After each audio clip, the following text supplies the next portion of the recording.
Perkenalkan, nama saya Hana Istika. Saya dari UPBJJ Denpasar. NIM saya 050306122. Kali ini saya akan membuat tugas ketiga dari inovasi pembelajaran, yang dimana saya akan menjelaskan automated online proctoring.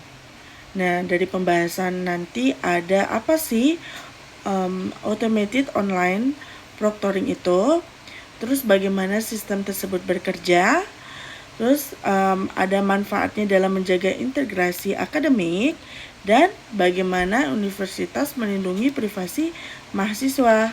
Oke, kali ini saya akan membahas satu persatu.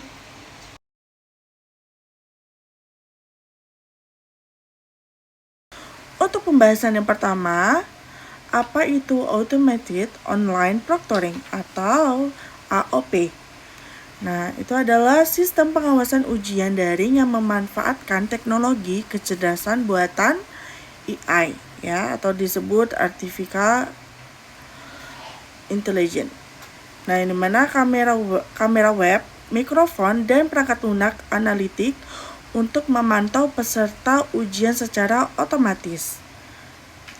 Sistem ini dirancang untuk menggantikan atau membantu peran pengawas manusia dalam memastikan bahwa ujian berlangsung secara jujur dan sesuai dengan aturan yang telah ditetapkan. Nah, seperti itu. Terus untuk dalam konteks pendidikan jarak jauh seperti universitas terbuka, automated online proctoring menjadi solusi untuk menjaga kualitas dan kredibilitas ujian tanpa mengharuskan mahasiswa hadir secara fisik di lokasi ujian. Nah, itu pembahasan yang pertama. Dan untuk pembahasan yang kedua adalah bagaimana sistem tersebut bekerja. Nah, untuk sistemnya itu kita dari yang pertama ya. Dan yang pertama itu ada verifikasi identitas peserta. Nah, jadi sebelum ujian dimulai, sistem melakukan verifikasi identitas mahasiswa dengan membandingkan foto wajah peserta yang ditampilkan melalui kamera dengan data identitas yang telah tersimpan. Terus yang kedua itu ada pemantauan selama ujian ya. Selama ujian berlangsung, kamera dan mikrofon akan aktif untuk memantau aktivitas peserta secara real time. Sistem dapat mendeteksi berbagai aktivitas seperti wajah tidak terlihat di kamera, kehadiran orang lain di sekitar peserta, pergerakan mata yang dianggap tidak wajar, penggunaan perangkat lain yang mencurigakan, atau suara atau percakapan yang terdeteksi selama ujian. Dan untuk yang ketiga itu ada analisis menggunakan AI. Oke. Data yang dikumpulkan kemudian dianalisis oleh algoritma kecerdasan buatan untuk mengidentifikasi pola perilaku yang berpotensi mengarah pada tindakan kecurangan. Dan yang keempat itu ada pemberian tanda atau flagging, ya. Jika ditemukan aktivitas yang dianggap tidak sesuai, sistem akan memberikan tanda peringatan. Tanda tersebut tidak langsung menyatakan peserta melakukan kecurangan, tetapi menjadi bahan evaluasi lebih lanjut. Nah, dan untuk yang kelima itu ada tinjauan oleh pengelola ujian. Laporan yang dihasilkan sistem kemudian diperiksa oleh dosen atau petugas yang berwenang untuk menentukan apakah benar terjadi pelanggaran akademik atau hanya kesalahan interpretasi sistem. Untuk yang ketiga itu ada manfaatnya dalam menjaga integritas akademik. Nah, untuk yang pertama itu ada mengurangi potensi kecurangan ya. Yang dimana sistem pengawasan yang aktif selama ujian dapat mengurangi peluang mahasiswa melakukan tindakan tidak jujur seperti melihat catatan, bekerja sama dengan orang lain, atau menggunakan perangkat tambahan.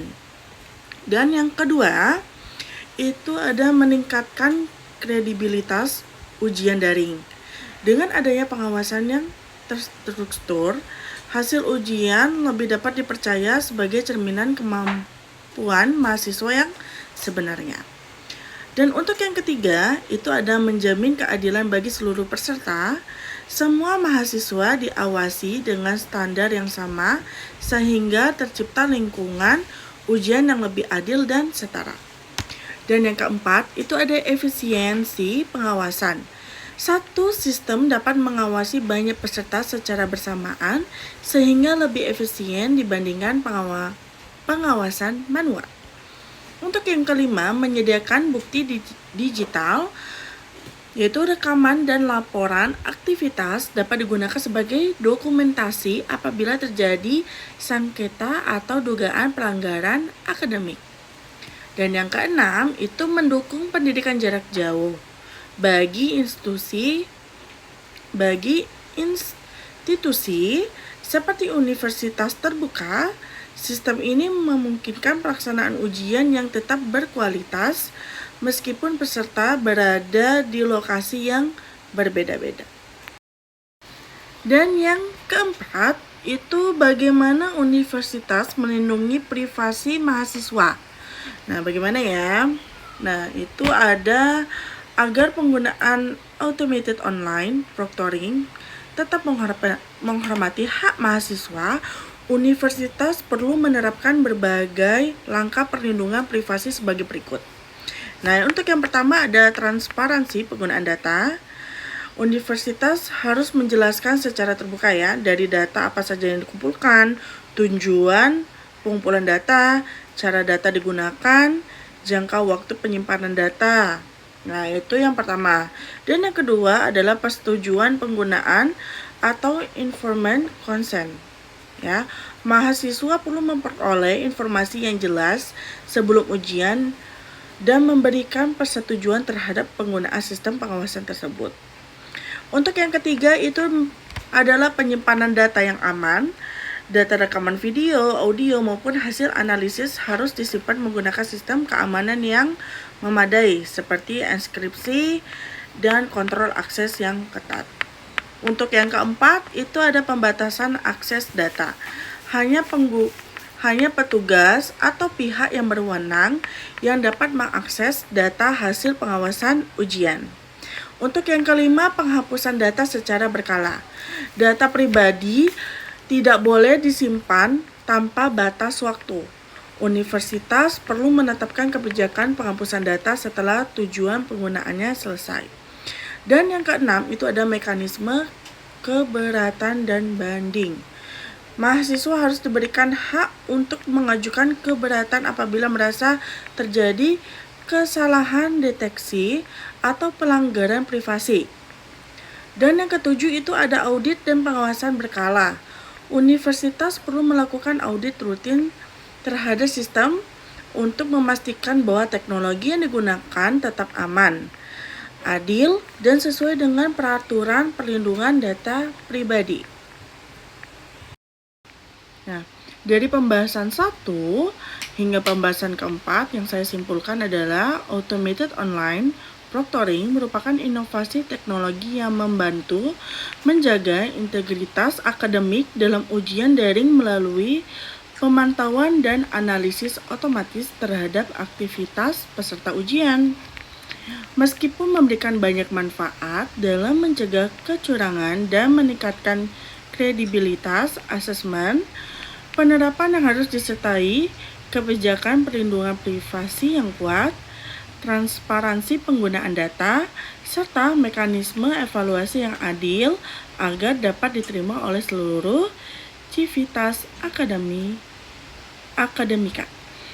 Begitu. Itu penjelasan saya tentang automated online proctoring. Terima kasih.